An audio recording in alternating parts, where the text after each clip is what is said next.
নমস্কার বন্ধুরা, আজকে বানাবো চুষি পিঠে সবথেকে সহজ পদ্ধতিতে এবং অল্প কিছু উপকরণে। তার জন্য কি কি নিয়েছি আর কেমন ভাবে বানালাম তোমরা দেখে নাও। বানাবার জন্য বাবা এখানে নারকেলটা আমাকে ফাটিয়ে দিচ্ছে। বাহ, নারকেলটা বেশ ভালো পুরো আছে অনেকটা। মা এটা বানাবার জন্য এখানে আমি নিয়েছি 1 লিটার দুধ, সেটাকে খুব ভালো করে ফুটিয়ে একটু ঘন করে নিচ্ছি।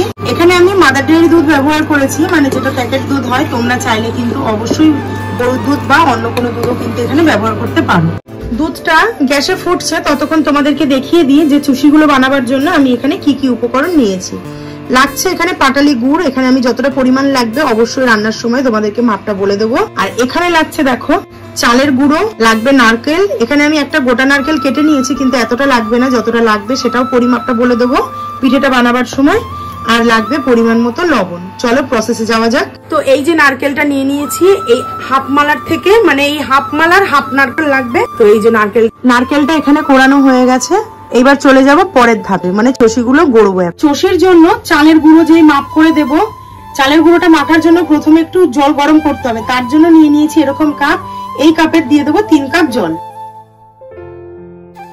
এইবার দিয়ে দেবো গরম জলের মধ্যে ছোট চামচির 1 চামচি লবণ। এই লবণ দেওয়া জলটা টকবক করে ফুটবে, তারপর দেব কিন্তু এর মধ্যে চালের গুঁড়োটা। জল কিন্তু এখানে যথারীতি ফুটে গেছে, একটু নাড়িয়ে চাড়িয়ে নেব, খুব গরম লাগবে জলটা। জল দেখো ভীষণ সুন্দর ভাবে কিন্তু একদম টকবক করে ফুটে গেছে। এইবার দিয়ে দেবো 250 গ্রাম চালের গুঁড়ো জলের মধ্যে। এইভাবে খুন্তি ঘুরিয়ে ঘুরিয়ে গরম ফুটন্ত জলের মধ্যে চালের আটাটা বানিয়ে নেব।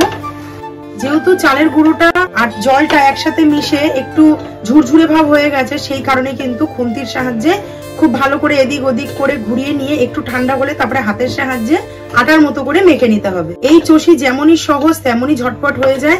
একদম তোমাদেরকে দেখাচ্ছি একদমই সহজ পদ্ধতিতে। যারা কোনোদিন পিঠে বানাওনি তারা পর্যন্ত কিন্তু এই চষি পিঠে বানাতে পারবে। এবার চালের গুঁড়োটাকে একটা থালায় ঢেলে নিয়েছি। এবার হাত একদম পরিষ্কার করে ধুয়ে চলে এসেছি। যেহেতু ভীষণ গরম ওই জন্য একটু শোয়ে শোয়ে আর ফু দিয়ে দিয়ে চালের গুঁড়োটাকে কিন্তু আটা মাখার মতো দলা করে মেখে নিতে হবে। এই সময়টা খুব সাবধানে মাখতে হবে, প্রচন্ড গরম।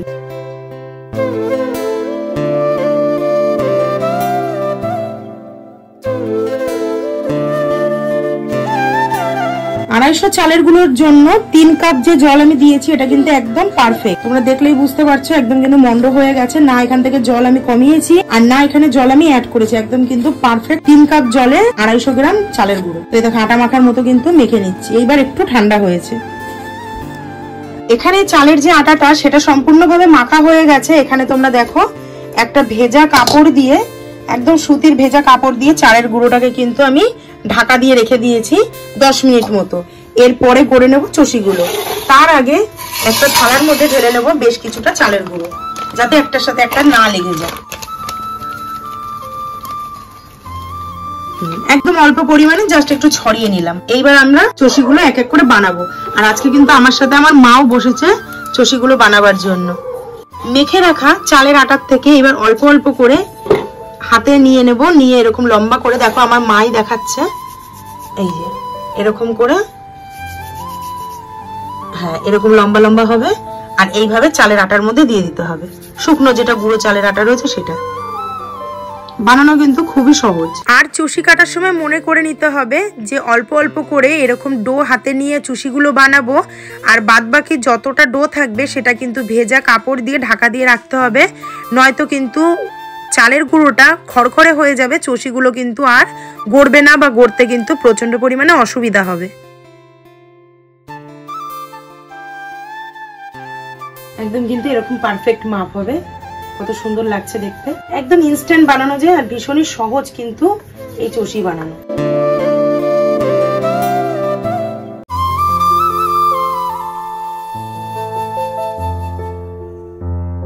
সমস্ত চষিগুলো এখানে কাটা কমপ্লিট হয়ে গেছে।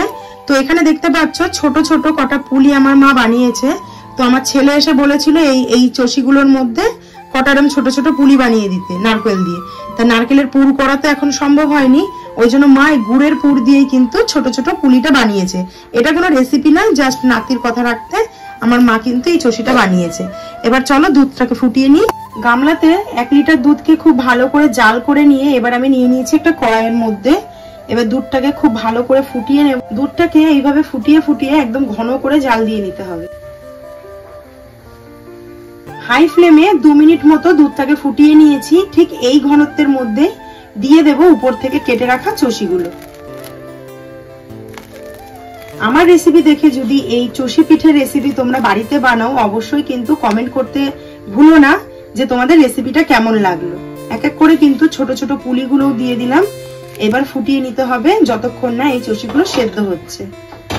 মাঝে মধ্যেই কিন্তু এইভাবে একটু নাড়াচাড়া করে দিতে হবে, যেহেতু দুধটা একটু ঘন আছে, নালে কিন্তু তলা ধরে যেতে পারে। চষিগুলো দিয়ে এইভাবে কিন্তু টকবক করে ফুটিয়ে নিতে হবে, তবেই চষিগুলো সেদ্ধ হয়ে যাবে।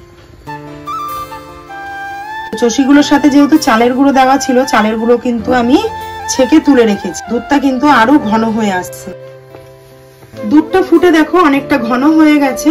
এরপর দিয়ে দেবো এখানে 250 গ্রাম গুড়। আমি এখানে পাটালি গুড় ব্যবহার করলাম।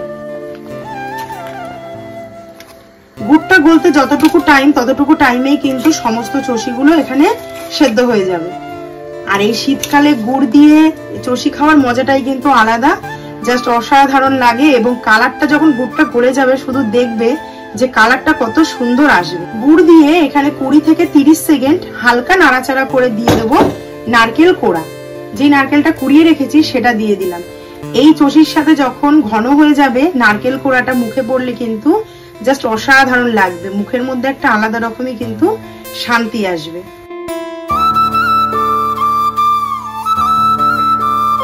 কালারটা দেখেছো? জাস্ট নাড়াচাড়া করতে করতে গুড় গলে গেছে আর কালারটা চলে এসেছে একদম, মানে এত সুন্দর লাগছে কালারটা। ঘন কফির যেরকম কালার হয় ঠিক সেরকম কালার চলে এসেছে। তো এইবার আমার চষিটাকে আর 10 মিনিট মতো একটু ফুটিয়ে নেব মিডিয়াম ফ্লেমে। তো চষিটা এখানে আমার রেডি হয়ে গেছে। চষিটা বানাতে মানে হাতে গড়তে যতটুকু টাইম দুধের মধ্যে দিয়ে কিন্তু আর বেশিক্ষণ লাগে না, জাস্ট 10 থেকে 12 মিনিটের মধ্যেই কিন্তু রেডি হয়ে যায় এই গরম গরম চষি।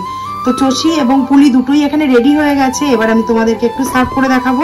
এখানে একটা সার্ভিং বোল নিয়েছি আর তাতে সার্ভ করে দিচ্ছি গরম গরম চষি এবং গুড় দিয়ে বানানো নাতির আবদারে মা বানিয়েছে গুড়ের পুলি। তো দেখেই মনে হচ্ছে কতটা টেস্টি হয়েছে। আশা করছি তোমরা দেখে বুঝতে পারছো। তো ফুল ভিডিওটা দেখার জন্য কিন্তু অসংখ্য ধন্যবাদ এবং ভালোবাসা। অবশ্যই আমার রেসিপি দেখে একবার ট্রাই করো। আশা করছি ভীষণই ভালো লাগবে। আর এগুলো গরম গরম খেতেও যেরকম ভালো লাগে, ঠান্ডা খেতেও কিন্তু সেরকমই ভালো লাগে। যাই বলো না কেন, পিঠে কিন্তু বাসিটা খেতেই বেশি ভালো লাগে। আজকের ভিডিওটা যদি তোমাদের ভালো লেগে থাকে, অবশ্যই একটি করে লাইক কমেন্ট শেয়ার করে দিও। চ্যানেলটিকে সাবস্ক্রাইব করে নিও, পাশে থাকা বেল আইকন প্রেস করে দিও, যাতে আমি কোনো ভিডিও ছাড়লে সবার প্রথম নোটিফিকেশন তোমাদের কাছে পৌঁছে যায়। তো আজকের মতো ভিডিওটা এখানেই শেষ করছি। সবাই সুস্থ থেকো, ভালো থেকো। দেখা হচ্ছে খুব শিগগিরই নতুন একটি ভিডিওর সাথে।